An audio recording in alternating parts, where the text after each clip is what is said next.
O Grande Movimento Adventista, capítulo 13.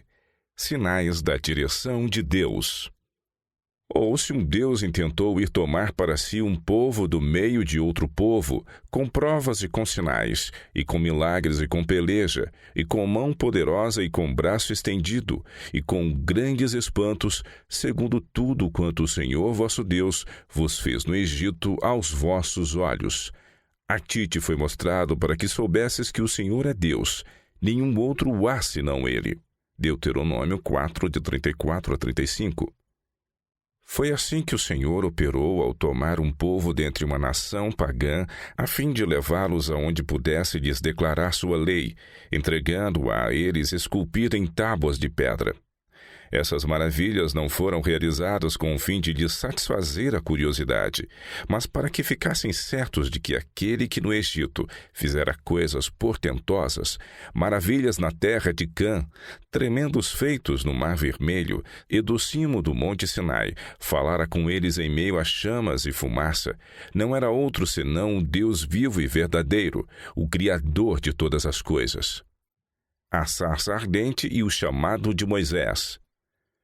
O próprio Moisés não poderia fazer com que os israelitas abandonassem o Egito simplesmente por dizer: enquanto eu cuidava do rebanho no deserto, senti pena de vocês por estarem cativos, e agora desci para libertá-los do Egito, assim como planejei fazer quando matei o egípcio, pouco antes de fugir para a terra de Midian. Foi necessária uma sarça ardente que não se consumia e uma voz audível dentre as chamas para convencer o próprio Moisés de que ele era a pessoa que deveria tirar seu povo do Egito. Foi dessa surpreendente maneira que ele recebeu seu chamado, sua alta e santa vocação. A revelação dada a Moisés prontamente chamaria a atenção de seus irmãos, prepararia a mente deles para o que deveria seguir-se e os levaria assim a aceitar Moisés, escolhido por Deus como seu líder. Se já houve um tempo após a ressurreição de Cristo, em que seus seguidores contritos e desapontados tiveram a necessidade de serem consolados por sua presença e palavras de ânimo, foi quando alguns quebrantados e perseguidos crentes mantiveram-se firmes por meio de inabalável fé, logo após o clamor da meia-noite de 1844. Se alguma vez Deus, em sua misericórdia, se comunicou diretamente com os aflitos, certamente foi nessa época e com tal povo. É prometida a presença do Senhor. Aquele que não tem limitações em sua forma ou modo de agir, e que concedeu os dons do Espírito à sua igreja quando ele subiu às alturas, prometeu estar com seus seguidores na pregação do Evangelho até a consumação dos séculos. Em todas as épocas, o Senhor tem estado pronto para demonstrar seu poder e dons por meio daqueles que o buscam diligentemente. Disse ele ao dar a comissão evangélica: estes sinais hão de acompanhar aqueles que creem. Em meu nome expelirão demônios, falarão novas línguas, pegarão em serpentes, e se alguma coisa mortífera beberem, não lhes fará mal. Se impuserem as mãos sobre enfermos, eles ficarão curados. Dons do Espírito durante a Reforma Protestante. Houve maravilhosas demonstrações do poder de Deus e do dom de profecia durante a Reforma do século XVI e em épocas posteriores. D'Aubigné fala das profecias de João Hus. Charles Buck, em suas anedotas religiosas, conta das profecias de George Wishart, em 1546. João Wesley, em seus escritos, menciona as profecias de Jonathan Pyre e seu cumprimento. O pastor J. P. Finley fala em sua autobiografia de uma notável visão e cura que se deu nele mesmo no verão de 1842. O Christian Advocate, periódico metodista, publicou um interessante relato de uma notável visão dada ao Dr. Bond e de seus resultados durante o seu ministério na Igreja Metodista. Para os que buscavam humildemente o Senhor, todos esses sinais davam evidência de que ele não havia mudado e de que ainda falaria a seu povo mediante o dom profético. A igreja remanescente precisava ter o espírito de profecia. Há claras e específicas indicações nas Escrituras de que Deus irá manifestar os dons do Espírito e, de modo especial, o dom de profecia entre os que se acharem aguardando a sua vinda. O primeiro texto ao qual chamamos a atenção se encontra na primeira carta aos Coríntios. Ele diz: Sempre dou graças a meu Deus a vosso respeito, a propósito da sua graça que vos foi dada em Cristo Jesus, porque em tudo fostes enriquecidos nele, em toda a palavra e em todo o conhecimento, assim como o testemunho de Cristo tem sido confirmado em vós, de maneira que não vos falte nenhum dom, aguardando vós a revelação de nosso Senhor Jesus Cristo, o qual também vos confirmará até o fim, para serdes irrepreensíveis no dia de nosso Senhor Jesus Cristo. Em Apocalipse lemos sobre o remanescente, isto é, a última igreja do Evangelho. Irou-se o dragão contra a mulher, e foi pelejar com os restantes da sua descendência, os que guardam os mandamentos de Deus e têm o testemunho de Jesus Cristo. O que é o testemunho de Jesus? Perguntamos, que a última igreja precisa possuir e que, ao ser confirmado, prepara o caminho para a manifestação de todos os dons do Espírito. Encontramos uma resposta para essa questão no testemunho do anjo a João, na ilha de Patmos. Prostrei-me ante os seus pés para adorá-lo. Ele, porém, me disse: Vê, não faças isso. Sou conservo teu e dos teus irmãos que têm um testemunho de Jesus. Adora a Deus, pois o testemunho de Jesus é o espírito de profecia. Apocalipse 19, 10. Essa definição dada pelo anjo revela que o espírito de profecia manifesto numa igreja que aguarda Cristo prepara o caminho para todos os outros dons e que a guerra feita contra a igreja remanescente ocorre por ela possuir esse dom em seu meio. O testemunho de Paulo acerca dos dons. A primeira carta de Paulo aos Tessalonicenses revela que o dia do Senhor, o dia final do juízo executivo, virá sobre as multidões como um ladrão à noite, porém não irá pegar desprevenidos os fiéis filhos de Deus, pelo fato de eles serem filhos da luz e filhos do dia. Entre as suas admoestações ao povo que está vigiando, Paulo declara: Não extingais o espírito, não desprezeis as profecias, examinai tudo, retende o que é bom. A palavra grega profeteias, traduzida aqui como profecias, é definida da seguinte forma por Greenfield em seu léxico grego: o exercer do dom de profecia. Nesse sentido, ver 1 Tessalonicenses 5:20.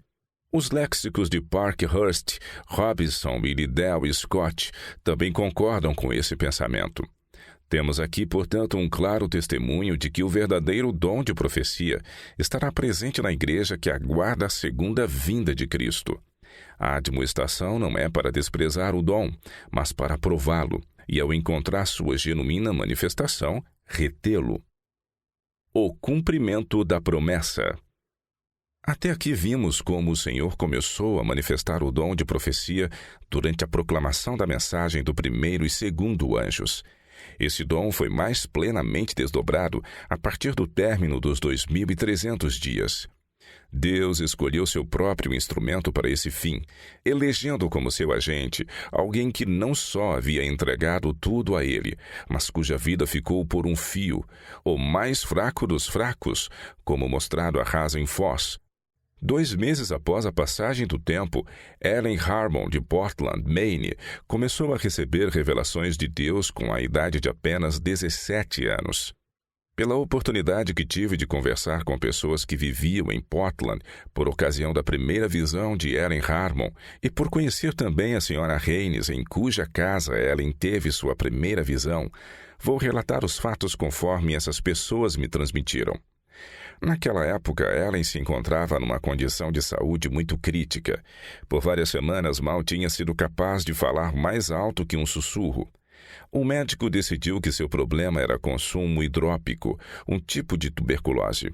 Declarou que o pulmão direito estava deteriorado e o esquerdo consideravelmente doente e que o coração havia sido afetado. Disse crer que ela não teria senão um curto tempo de vida e que podia cair morta a qualquer momento. Respirava com grande dificuldade quando estava deitada. À noite só conseguia descansar quando era escorada na cama numa posição quase sentada. Frequentes ataques de tosse e hemorragias dos pulmões haviam reduzido grandemente sua força física. A primeira visão de Ellen. Por ocasião de sua primeira visão, Ellen estava hospedada na casa da senhora Reines. Era cedo de manhã e estavam realizando o culto familiar. Havia 5 pessoas presentes, todas irmãs na fé. As outras já haviam orado e Ellen estava orando em voz baixa, quando o poder de Deus desceu de maneira maravilhosa e influenciou poderosamente todos os presentes. Por um momento ela perdeu a noção de tudo o que se passava ao seu redor. Estava em visão. Na reunião seguinte, Ellen relatou aos crentes em Portland o que lhe havia sido mostrado.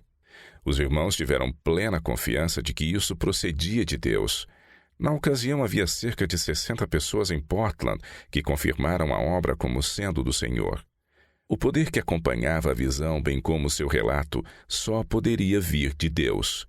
Um sentimento solene de interesses eternos estava continuamente sobre ela e parecia estar cheia de profunda reverência pelo fato de alguém tão jovem e frágil como ela ter sido escolhida como instrumento de Deus para comunicar luz a seu povo. Ela declarou que durante a visão parecia estar cercada por anjos radiantes nas gloriosas cortes celestiais, onde tudo é alegria e paz, e que foi uma mudança triste despertar para a realidade insatisfatória desta vida mortal. Resumo da primeira visão.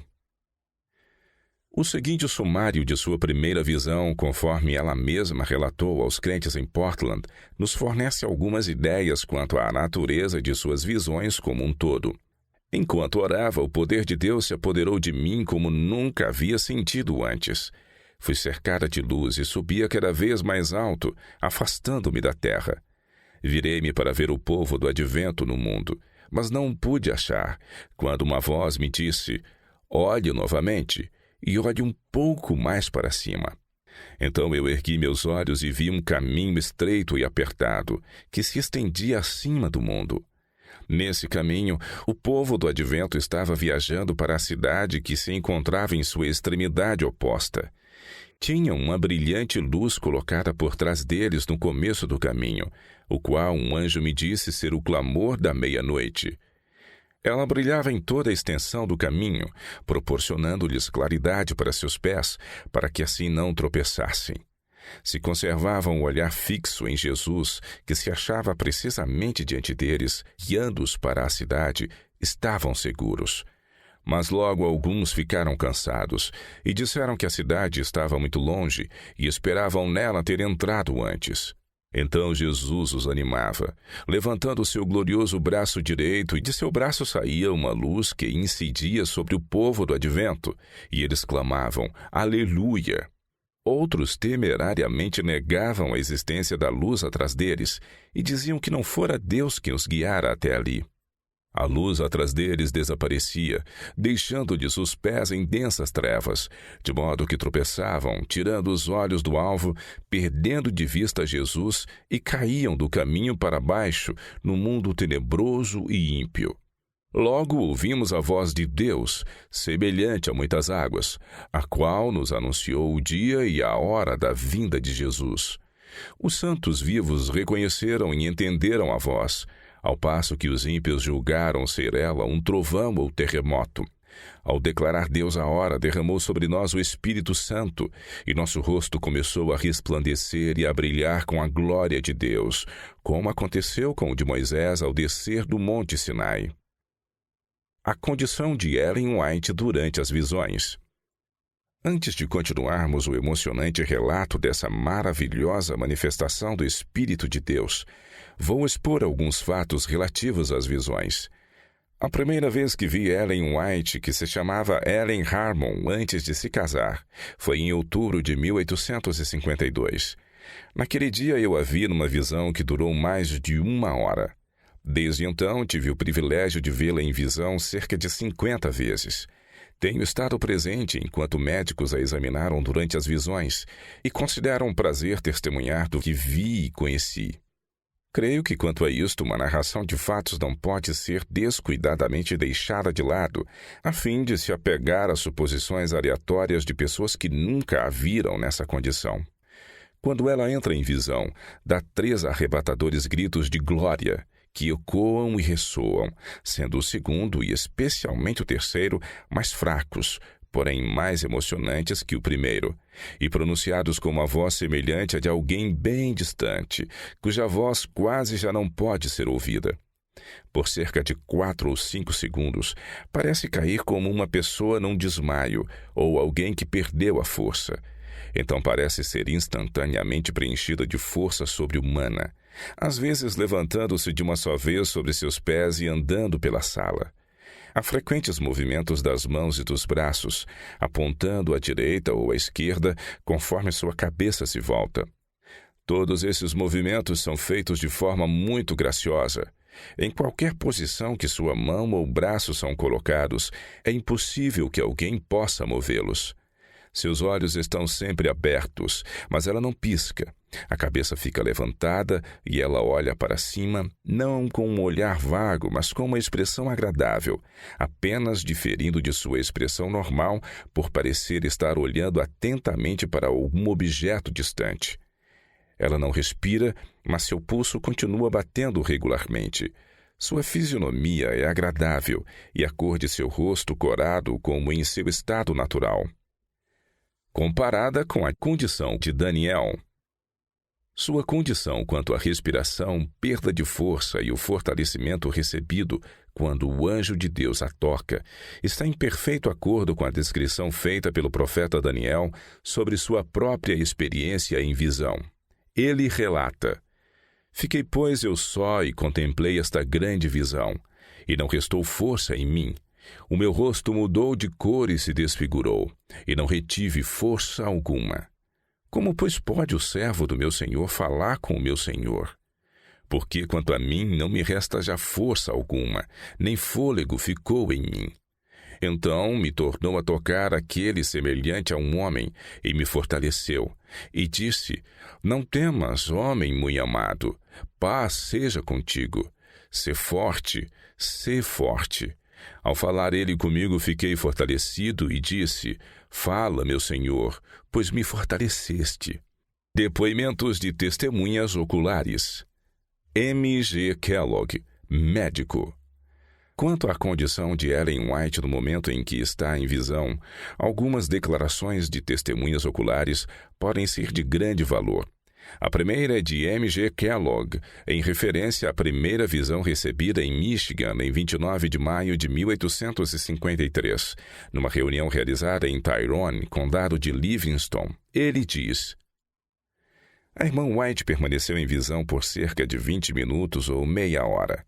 Ao entrar em visão, todos os presentes pareciam sentir o poder e a presença de Deus, e alguns de nós realmente sentimos o Espírito de Deus repousando sobre nós com poder. Estávamos ocupados em oração e em rever os irmãos no sábado de manhã por volta das 9 horas. O irmão White, meu pai, e a irmã White haviam orado e eu estava orando no momento. Não tinha havido agitação nem manifestações. No entanto, havíamos rogado fervorosamente a Deus para que abençoasse a reunião com sua presença e que abençoasse a obra em Michigan. Quando a irmã White deu aquele triunfante brado de glória, glória, glória, que vocês já ouviram tantas vezes ao ela entrar em visão, o irmão White se levantou e informou à plateia que sua esposa estava em visão. Após explicar como suas visões aconteciam e que ela não respirava durante as mesmas, ele convidou qualquer um que desejasse a vir à frente e examiná-la. O Dr. Drummond, médico e pregador adventista do primeiro dia, havia declarado antes de vê-la em visão que suas visões tinham origem no mesmerismo e que ele mesmo poderia dar-lhe uma visão. Esse médico foi à frente e, após cuidadoso exame, ficou muito pálido e declarou: Ela não respira. Tenho certeza de que ela não estava respirando durante a visão daquela ocasião, nem em nenhuma das várias outras que teve, estando eu presente. O momento em que ela sai da visão é tão marcante quanto o momento em que ela entra em visão. A primeira indicação que tínhamos de que a visão havia terminado era quando ela começava a respirar novamente. Sua primeira inspiração era profunda, longa e plena, o que demonstrava que seus pulmões estavam totalmente vazios. Após a primeira respiração, Vários minutos se passavam antes que respirasse pela segunda vez, enchendo os pulmões exatamente como a da primeira. Havia uma pausa de 2 minutos, seguida de uma terceira respiração. Depois disso, a respiração voltava ao normal. Assinado M.G. Kellogg, Battle Creek, Michigan, 28 de dezembro de 1890. F.C. Castle. A seguinte declaração é de alguém que testemunhou Ellen White sendo examinada por um médico no momento em que ela estava em visão em Stowe, Vermont, no verão de 1853. Ele diz: um médico estava presente e examinou-a segundo lhe ditavam sua sabedoria e conhecimento, com o fim de encontrar a causa da manifestação. Colocou uma vela acesa próxima aos olhos dela, que estavam abertos. Nenhum músculo sequer do olho se moveu. Em seguida, examinou o pulso dela e também seu fôlego, e não havia respiração. O resultado foi que ele se convenceu de que o fenômeno não poderia ser explicado mediante princípios naturais ou científicos. Assinado F.C. Castle. D.H. Lanson. Os depoimentos a seguir referem-se a um exame feito enquanto Ellen White estava em visão, numa reunião realizada na casa do irmão Tiago White, em Monroe Street, Rochester, Nova York, em 26 de junho de 1854. Na época eu tinha 17 anos. Parece que quase posso ainda ouvir os vibrantes brados de glória que ela deu. Ela começou então a se abaixar até o chão, não como se estivesse caindo, mas como que afundando suavemente. Foi em seguida apoiada pelos braços de um dos presentes. 2 médicos se aproximaram, um idoso e um jovem. O irmão White estava ansioso de que eles examinassem a irmã White minuciosamente, e eles o fizeram. Um espelho foi trazido e um dos médicos segurou-o bem em frente à boca dela enquanto ela falava, mas logo desistiram da tentativa e disseram: ela não respira. Eles examinaram então cuidadosamente os lados dela enquanto ela falava, com o objetivo de descobrir alguma evidência de respiração profunda, mas não a encontraram. Quando encerraram essa parte do exame, ela pôs-se de pé ainda em visão, segurando uma Bíblia ao alto, passando de verso em verso, citando-os corretamente, embora olhasse para cima em direção contrária ao livro. Ela teve uma visão acerca das 7 últimas pragas. Viu então a vitória dos santos e pareço poder ouvir os brados de triunfo que ela deu. De bom grado testifico sobre estes fatos. Assinado irmão D.H. Lanson, Hillsdale, Michigan, 8 de fevereiro de 1893. Senhora Drusilla Lanson. Acerca desse mesmo exame feito pelos médicos, um depoimento adicional nos é dado pela senhora Drusilla Lanson, viúva do primo do pastor Lanson e enfermeira-chefe do sanatório de Clifton Springs, Nova York. Falando da reunião de 26 de junho de 1854, ela diz: lembro-me da reunião onde o exame foi feito, onde testaram o que o irmão White tinha declarado por tantas vezes, que a irmã White não respirava enquanto em visão. Não consigo, porém, me lembrar do nome do médico que estava presente. Deve ter sido o Dr. Fleming, pois às vezes ele era o médico que chamavam para consultas. Agora, porém, ele já é falecido. Posso afirmar isto, que o exame foi feito e nenhum sinal de respiração pôde ser visto no espelho. Assinado Drusilla Lanson, Clifton Springs, Nova York, 9 de março de 1893. Há ainda outro testemunho de alguém que estava presente na reunião mencionada acima. David Seeley. Isto é para certificar que eu li os depoimentos de David Lanson e da senhora Drusilla Lanson, citados acima, relativos ao relatório do médico que examinou Ellen White, estando ela em visão em 26 de junho de 1854. Eu estive presente naquela reunião e testemunhei o exame. Concordo com o que é declarado pelo irmão e irmã Lanson e diria ainda que foi o Dr. Fleming e outro médico mais jovem que fizeram o exame. Depois que Ellen White se levantou, conforme afirmaram, citando textos das Escrituras, o Dr. Fleming pediu que lhe trouxessem uma vela acesa. Ele colocou essa vela tão próxima dos lábios de Ellen White quanto era possível sem queimá-la, diretamente em frente à posição onde haveria movimento de ar caso ela respirasse. Não houve a menor oscilação da chama. Então o médico afirmou enfaticamente: "Isso resolve de uma vez por todas essa questão. No corpo dela não há fôlego." Assinado David Seeley, Fayette, Iowa, 20 de agosto de 1897. O Sr. e Sra. Fowler. As seguintes afirmações referem-se a um exame feito enquanto Ellen White estava em visão no Salão Wardroom, Hillsdale, Michigan, em fevereiro de 1857. Um médico de Hillsdale com 50 anos de prática, chamado Dr. Lord, fez um exame muito minucioso sobre o qual apresenta os seguintes depoimentos. Estávamos presentes quando, em fevereiro de 1857, a irmã Ellen White teve uma visão no Salão Wardroom em Hillsdale. O Dr. Lord a examinou e disse: "O coração está batendo, mas não há fôlego. Ela está viva, mas não há movimentação dos pulmões. Não sou capaz de explicar essa condição." Assinado A. E. Fowler, Sra. A. E. Fowler, Hillsdale, Michigan, 1º de janeiro de 1891. C.S. Glover. Apresentamos aqui um segundo testemunho acerca da mesma visão. Estive presente quando a irmã White teve a visão, referida acima, no Salão Wardroom em Hillsdale. Além da declaração mencionada acima, ouvi o médico dizer que o estado da irmã White, enquanto em visão, estava além de seu conhecimento. Ele disse também: "Nisso há algo sobrenatural." Assinado C.S. Glover, Battle Creek, Michigan, 19 de janeiro de 1891. O Sr. e Sra. Carpenter. Aqui há um terceiro testemunho sobre o mesmo caso. O seguinte é para certificar de que estávamos presentes no Salão Wardroom em Hillsdale, Michigan, em fevereiro de 1857, quando Ellen White teve uma visão. Nessa condição, ela foi examinada pelo Dr. Lord e ouvimos a declaração pública que ele fez do caso, conforme mencionada acima pelo irmão e irmã Fowler. Assinado W.R. Carpenter, Elisa Carpenter, Noblesville, Indiana, 30 de agosto de 1891. D.T. Bordeaux. Gostaríamos de chamar a atenção do leitor para um teste que foi aplicado a Ellen White enquanto estava em visão em Bucksbridge, condado de St. Lawrence, Nova York. Em 28 de junho de 1857, vi pela primeira vez a irmã White tendo uma visão. Eu não acreditava nas visões, mas um incidente, entre outros que poderia mencionar, convenceu-me de que suas visões eram de Deus.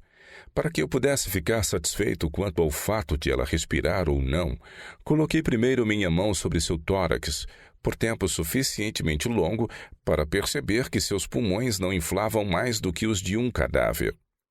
A seguir, coloquei minha mão sobre a boca dela e tapei suas narinas com meu polegar e o indicador, de modo que era impossível que ela inalasse e exalasse o ar, mesmo que quisesse. Eu a mantive assim por cerca de 10 minutos, tempo suficiente para provocar sufocamento em circunstâncias normais. Esse teste não a afetou em nada. Desde que testemunhei esse fenômeno maravilhoso, nunca mais me senti inclinado a duvidar da origem divina de suas visões. Assinado D.T. Bordeaux, Battle Creek, Michigan, 4 de fevereiro de 1891. Um médico espírita médium testa a visão. Vou mencionar outro exame médico que testemunhei em Parkville, condado de St. Joseph, Michigan, em 12 de janeiro de 1861. Ao fim de um sermão proferido por Ellen White a uma grande congregação reunida numa igreja adventista, a bênção de Deus repousou sobre ela de forma notável, e ela foi tomada em visão enquanto estava em seu assento. Estava presente ali o Dr. Brown, homem forte e robusto, um médium espírita. Ele havia afirmado que as visões de Ellen White eram o mesmo que mediunidade espírita e que se ela recebesse uma visão no local onde ele estivesse presente, ele poderia trazê-la de volta em 1 minuto. Foi feito um convite para que quem quisesse poderia ir até a frente e examiná-la, a fim de se certificar a respeito da condição dela em visão. O médico veio à frente, mas antes que chegasse à metade de sua análise, ficou mortalmente pálido, tremendo como uma vara verde. O irmão Tiago White disse: "O doutor pode nos informar quanto à condição dela?" Ele respondeu: "Ela não respira." E rapidamente se dirigiu à porta. Os que estavam perto da porta sabiam de sua vanglória. Disseram então: "Volte e faça como você declarou que faria. Faça com que a mulher saia da visão." Muito agitado, ele agarrou a maçaneta da porta, mas não lhe permitiram abri-la antes de responder a seguinte pergunta, que lhe foi dirigida pelos que estavam próximos da porta: "Doutor, qual é a condição dela?" Ele respondeu: "Só Deus sabe. Deixe-me sair desta casa." E então saiu. Era evidente que, em presença do poder que controlava Ellen White em visão, o espírito que influenciava esse doutor como médium experimentou o mesmo desconforto que foi sentido pelos endemoniados nos dias do Salvador, ao perguntarem: "Vieste aqui para atormentar-nos antes do tempo?" Existe uma semelhança entre esse acontecimento e o que está registrado na experiência do profeta Daniel.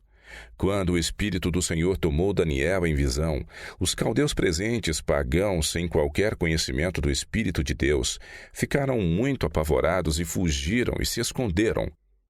Ellen Harmon é convidada a relatar suas visões. Numa reunião realizada na casa de seu pai, cerca de uma semana após sua primeira visão, Ellen Harmon teve uma segunda visão.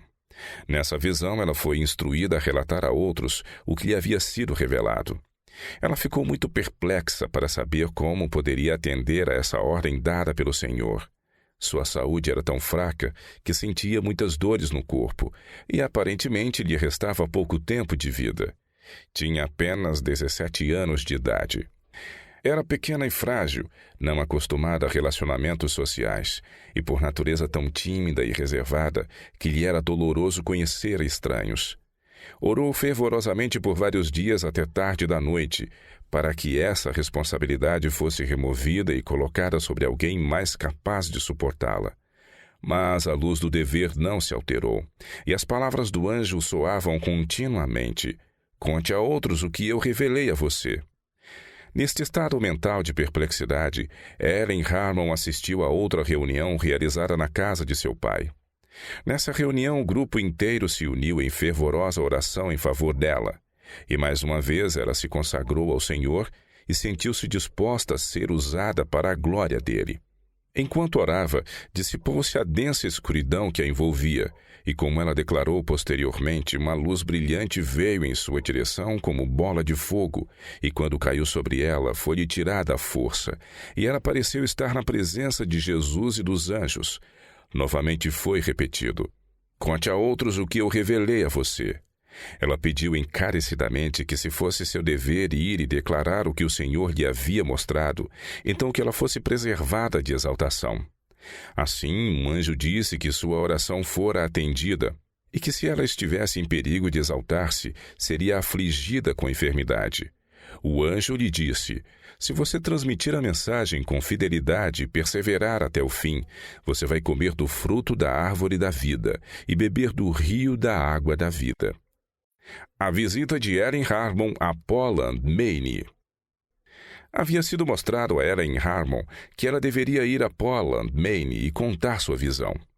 No dia seguinte a essa terceira visão, seu cunhado dirigiu inesperadamente até a porta da casa do pai dela e se ofereceu para levá-la a Poland.